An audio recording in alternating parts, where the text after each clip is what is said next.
যে জায়গায় কী করে, যে ওই জায়গায় হোল্ড করে এবং জোনের প্রেশার রাখে, এই জায়গায় অ্যালাইভ থাকে হলো 3 স্কোয়াড, 11টা প্লেয়ার, 8-8-3, 4-4-8-3।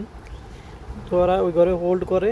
এখন মানে BRU R have squad target করে লাই যে ওই জায়গায় 3টা প্লেয়ার আছে, যাই হোক যেমনি হোক ওনার গোপরে প্রেশার দেবে আর ওপর থাকে কম্পাউন্ড মানে পারমানেন্ট কভার থাকে না, ওয়াল মেরে মেরে যায়। দেখো এই জায়গায় ওরা কী ইউজ করে, কী টেকনিক ইউজ করে, মানে বিআরইউ এই জায়গায় ওয়েট করে যে ওরা কোন সময় বেরোবে কোন সময় মারবো, কারণ ওরা করেছে জোনের ফুল পজিশন আছে।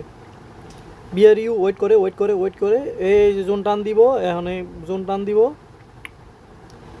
দেখো এই প্লেয়ারটা কী করে, এই দরজা দিয়ে বাড়িতে হতো বা এদিক দিয়ে বাড়িতে হতো, ইয়ে না করে ও জোনের ভিতর দিয়ে ঘুরাইয়া এবার আইব। ঠিক আছে, এই জিনিসটা মানে তোমরা করবা, এই জিনিসটা অনেক ইজি জিনিস।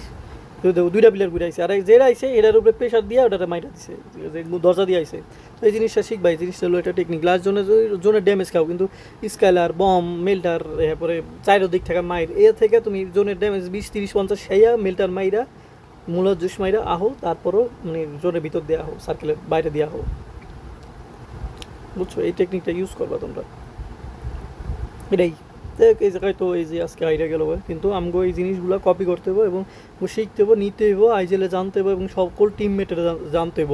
এমন না যে আইজেল একা জানছে আর টিমমেট জানে না, এমন না। আইজেল একা জানছে, তোমরা যদি এগুলা টিমমেটে শেয়ার না করো বা জানাই না দাও, তো কি গেমের ভিতরে একজন আলাদা আলাদা যাইব গা, এরপর কি হবো, এজির মতো 3জন বাইচে থাকবা, একজন মরে যাবো গা, আর লাস্টে যায় ফাইটটা হাইরে যাবে গা।